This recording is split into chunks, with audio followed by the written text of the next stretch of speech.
जय हिंद साथियों, कैसे हैं आप लोग? बिल्कुल मस्त होंगे, पढ़ाई भी कर रहे होंगे। तो आज हम लोग एक अच्छे टॉपिक पढ़ने वाले जो कि काफी महत्वपूर्ण है और आप लोग का बिल्कुल समझ में भी आएगा, जो कि काफी अच्छा चैप्टर है, कोशिका चैप्टर है। इससे के बारे में सही से डिटेल से सही से समझेंगे और जो भी इससे जो क्वेश्चन आता है वो सारे क्वेश्चन के हम लोग सही से समझने की कोशिश करेंगे। तो आप लोग वीडियो बने रहिएगा ताकि एक एक चीज को सही से समझ में आप लोग का आ सके। तो सबसे पहले कोशिका कोशिका होता है क्या? कोशिका जीवन का आधारभूत संरचनात्मक तथा क्रियात्मक इकाई होती है। जिस प्रकार से कोई भी चीज को बनने के लिए उसका छोटी से छोटी चीज की आवश्यकता होती है, ठीक उसी प्रकार हमारा बॉडी को बनने के लिए सबसे छोटी चीज जो है वो क्या है? कोशिका है। क्या है? कोशिका। यानी का मानव शरीर की सबसे छोटी इकाई क्या होती है? कोशिका। यानी कोशिकाओं से ही मिलकर क्या बनती है? पूरा शरीर का क्या होती है? निर्माण होता है। तो आप लोग को समझ में आ गया होगा। जिस प्रकार लड्डू बनने के लिए बूंदिया की आवश्यकता पड़ती है, उसी प्रकार शरीर के बनने के लिए कोशिकाओं की आवश्यकता पड़ती है। कोशिका जब आपस में मिलते हैं तब उत्तक बनते हैं, उत्तक के आपस में मिलाते हैं तो क्या बनते हैं? अंग बनते हैं, और अंग के आपस में मिलाते हैं तो अंग तंत्र बनते हैं, और अंग तंत्र के आपस में मिलाते हैं तो पूरा बॉडी यानी कि सिस्टम बनकर क्या होती है? तैयार होता है। तो आप लोग को यहाँ तक समझ में आ गया होगा। अगर यहाँ तक समझ में आ गया होगा तो आगे बढ़ते हैं। आगे क्या होती है इसके बारे में, कोशिका खोज किसने किया था, जीवित कोशिका खोज किसने किया था, और कोशिका के बारे में बहुत से वैज्ञानिक मत दिए थे। वो सारे वैज्ञानिक के बारे में हम लोग चर्चा करेंगे और क्या क्या कोशिका के बारे में बोले थे। कोशिका सिद्धांत दिए थे, कौन दिए थे? कोशिका केंद्र की खोज किसने किया था, जीवित कोशिका खोज किसने किया था, मृत कोशिका खोज किसने किया था। ये सब सारे चीज के बारे में हम लोग एक एक चीज को सही से समझने का कोशिश करेंगे। आप लोग वीडियो बने रहेगा ताकि एक एक चीज आप लोग का सही से समझ में आ सके। तो सबसे पहले क्या बोले? कोशिका जीवन क्या जीवन के आधार आधारभूत क्रियात्मक एवं संरचनात्मक इकाई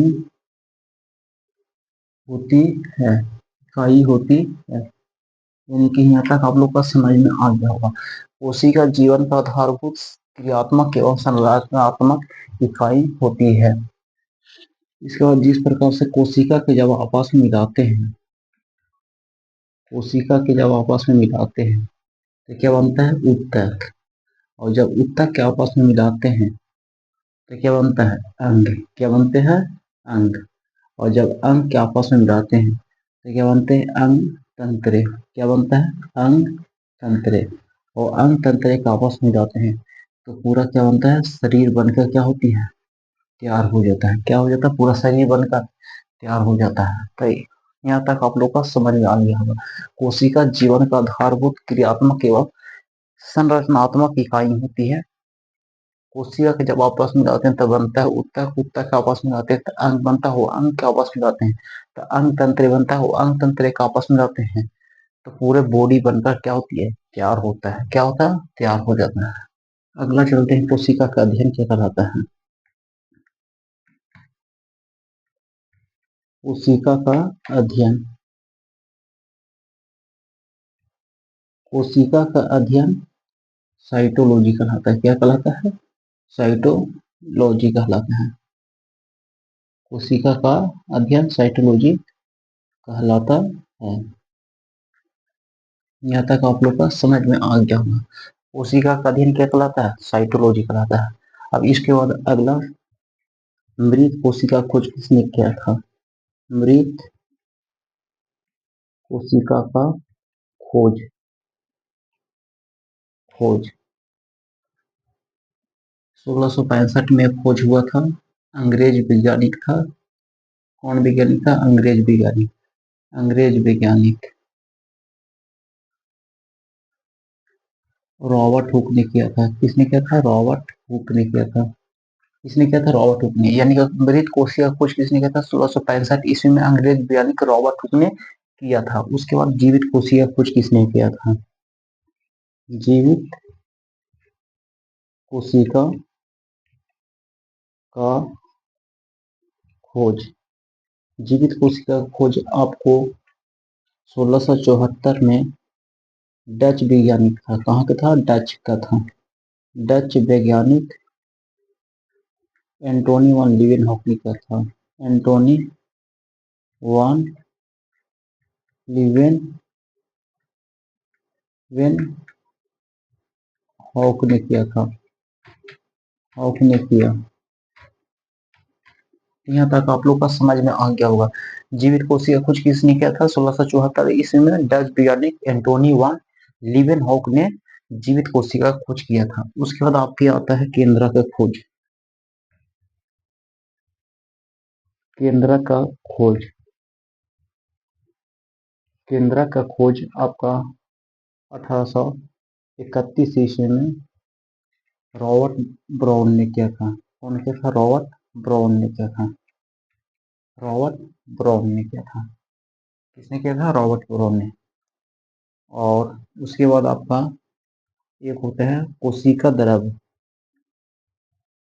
कोशिका द्रव और केंद्रक का, केंद्रक का सम्मिलित रूप को जीव द्रव कहा जाता है। क्या कहा जाता है, जीव द्रव कहा जाता है। क्या कहा जाता है, जीव द्रव कहा जाता है। कोशिका द्रव और केंद्र का सम्मिलित रूप क्या कहा जाता है, जीव द्रव कहा जाता है। यहाँ तक आप लोग का समझ में आ गया होगा। एक बार फिर से रिकॉल कर लेते हैं। कोशिका जीवन का आधारभूत एवं क्रियात्मक एवं संरचनात्मक इकाई होती है। कोशिका के जब आपस में लाते हैं तो उत्तक बनता है, उत्तक के आपस में लाते हैं तो अंग बनता है, और अंग के आपस में लाते हैं तो अंग तंत्रे, और अंग तंत्रे के आपस में लाते हैं तो पूरा शरीर बनकर क्या होती है, तैयार हो जाता है। कोशिका का अध्ययन क्या कहलाता है, साइटोलॉजी कहलाता है। मृत कोशिका खोज किसने किया था 1665 ईस्वी में, अंग्रेज वैज्ञानिक रॉबर्ट हुक ने किया था। जीवित कोशिका खोज किसने किया था 1674 ईस्वी में, डच वैज्ञानिक था एंटोनी वन लीवेनहॉक ने किया था। उसका केंद्रक खोज 1831 में रॉबर्ट ब्राउन ने किया था। और कोशिका द्रव और केंद्रक का सम्मिलित रूप को जीव द्रव कहा जाता है। उसके बाद होता है आपका ओवरऑल में सबसे बड़ी कोशिका, ओवरऑल में यानी कि दुनिया में पूरा पृथ्वी पर सबसे बड़ी कोशिका कौन सा है, ओवरऑल में सबसे सबसे बड़ी कोशिका, सबसे बड़ी कोशिका कौन सा है, तो सबसे बड़ी कोशिका आपका हो जाएगा शुतुरमुर्ग का अंडा। क्या हो जाएगा आपका, शुतुर शुतुरमुर्ग का अंडा, शुतुरमुर्ग का अंडा। यानी कि ओवरऑल में सबसे बड़ी कोशिका क्या होती है, शुतुरमुर्ग का अंडा होता है। क्या होता है, शुतुरमुर्ग का अंडा। उसके बाद ओवरऑल में सबसे छोटी कोशिका, ओवरऑल में सबसे छोटी कोशिका, छोटी कोशिका, छोटी कोशिका आपको हो जाता है क्या, माइकोप्लाज्मा। क्या होता है, माइकोप्लाज्मा। क्या होता है, माइकोप्लाज्मा। यानी कि ओवरऑल में सबसे बड़ी कोशिका क्या होती है, शुतुरमुर्ग का अंडा। और ओवरऑल में सबसे छोटी कोशिका क्या होता है, माइकोप्लाज्मा होता है। क्या होता है, माइकोप्लाज्मा। अब आते हैं मानव में, मानव में सबसे बड़ी कोशिका, सबसे बड़ी कोशिका, बड़ी कोशिका, मानव में सबसे बड़ी कोशिका आपका होता है अंडाणु। क्या होता है, अंडाणु, जो कि कहाँ पाया जाती है, स्त्रियों में पाया जाता है। कहाँ पाया जाता है, स्त्रियों में। उसके बाद अगला होता है मानव, मानव में सबसे छोटी कोशिका, छोटी कोशिका, मानव में सबसे छोटी कोशिका का नाम क्या है, शुक्राणु। क्या नाम है, शुक्राणु। इसी के दूसरा भाषा में क्या बोलते हैं, स्पर्म बोला जाता है, जो कि कहाँ पाया जाता है, पुरुषों में पाया जाता है। किसमें पाया जाता है, पुरुषों में पाया जाता है। और मानव में सबसे लंबी कोशिका, लंबी कोशिका, मानव में सबसे लंबी कोशिका का नाम क्या है, तंत्रिका कोशिका क्या है? तंत्रिका कोशिका क्या है? तंत्रिका कोशिका। तो यहाँ तक आप लोग का धीरे धीरे समझते चलना है और चीजों का सही से गहन अध्ययन करते चला है नहीं। सबसे पहले हम लोग बोले कि कोशिका, कोशिका इंग्लिश में क्या होते हैं? सेल बोला जाता है। कोशिका जीवन का आधारभूत क्रियात्मक एवं संरचनात्मक इकाई होती है। जिस प्रकार हमारा कोई भी चीज को बनने के लिए सबसे छोटी पार्टिकल की जरूरत होती है, छोटी अणु की जरूरत होती है, परमाणु की जरूरत होती है, ठीक उसी प्रकार हमारे शरीर को बनने के लिए सबसे छोटी जो चीज की आवश्यकता होती है उसे क्या बोलते हैं? कोशिका बोलते हैं। क्या बोलते हैं? कोशिका। जब कोशिका आपस में मिलते हैं तो क्या बनता है? उत्तक। और उत्तक का आपस में मिलाते हैं तो क्या बनता है? अंग बनता है। और अंग का आपस में मिलाते हैं तो अंग तंत्र। और अंग तंत्र पूरा मिलाते हैं तो शरीर बनकर क्या होती है? पूरी तरह से तैयार हो जाता है। क्या होता है? पूरी तरह से तैयार हो जाता है। कोशिका का अध्ययन क्या होता है? साइटोलॉजी कहलाता है। क्या कहलाता है? साइटोलॉजी। तो पूछा कोशिका का अध्ययन क्या कहलाता है? साइटोलॉजी। मृत कोशिका खोज किसने किया था? 1665 ईस्वी में अंग्रेज वैज्ञानिक रॉबर्ट हुक ने मृत कोशिका खोज किया था। उसके बाद जीवित कोशिका खोज किसने किया था? 1674 ईस्वी में डच वैज्ञानिक एंटोनी वन लीवेनहॉक ने किया था। Antony one Leeuwenhoek. हुक ने मृत कोशिका का, हॉक ने जीवित कोशिका खोज किसने की? जीवित कोशिका खोज किया था। उसके बाद केंद्रा की खोज किसने किया था? 1800 रॉबर्ट ब्राउन ने किया था। कब खोज किया था? 1831 में। 1831 में। कोशिका द्रव और केंद्रा का सम्मिलित रूप, जब कोशिका द्रव और केंद्र का आपस में मिलाते हैं तो क्या बनता है? जीव द्रव कहलाता है। क्या कहलाता है? जीव द्रव। उसके बाद आए ओवरऑल में सब पृथ्वी पर सबसे बड़ी कोशिका क्या होती है? शुतुरमुर्ग का अंडा सबसे बड़ी कोशिका होती है। उसके बाद सबसे छोटी कोशिका पृथ्वी पर क्या होती है? माइकोप्लाज्मा। और मानव में आ जाए तो मानव में सबसे बड़ी कोशिका क्या होती है? अंडाणु, जो कि कहाँ पाई जाती है? स्त्रियों में पाई जाती है। और उसके बाद आपका मानव में सबसे छोटी कोशिका शुक्राणु, जो कहाँ पाया जाता है? पुरुषों में पाया जाता है। और मानव में सबसे लंबी कोशिका तंत्रिका कोशिका, जो कि आपको ब्रेन में पाया जाता है। कहाँ पाया जाता है? ब्रेन में पाया जाता है। तो आई होप कि यहाँ तक आप लोग का समझ में आ गया होगा। जब अगले क्लास में मिलेंगे तो इसके आगे की ओर समझेंगे। अभी और भी वैज्ञानिक आएंगे जो कि माइक्रोस्कोप की खोज किसने किया था, इलेक्ट्रॉन माइक्रोस्कोप की खोज किसने किया था, पुरकेंजे के बारे में बात करेंगे। बिरचो ने बताया था, क्या बताया था। और उसके बाद स्ट्रासबर्गर ने क्या बताया था, ये सब सारी चीज के बारे में। स्लाइडर ने क्या बताया था, कोशिका सिद्धांत किसने दिया था, ये सब सारी चीज के कोशिका के अंदर पाए जाने वाले अंग जो होते हैं उस सारे अंगों के बारे में हम लोग सही से डिटेल से समझेंगे।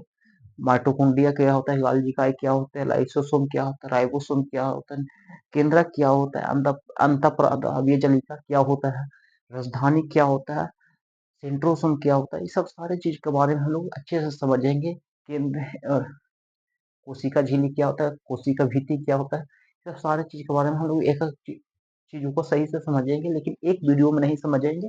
धीरे धीरे हम लोग पार्ट 1, पार्ट 2, पार्ट 3 के रूप में ऐसे कर करके वीडियो बना बना के हम लोग अच्छे से समझने की कोशिश करेंगे। जब तक लिए आज तक के लिए इतना ही इनफ है, काफी है। आप लोग इसका याद कर लीजिएगा। जब अगले क्लास में मिलेंगे तो और भी इसके आगे जो है वो सारी चीज का हम लोग समझने की कोशिश करेंगे। जब तक के लिए जय हिंद, जय भारत।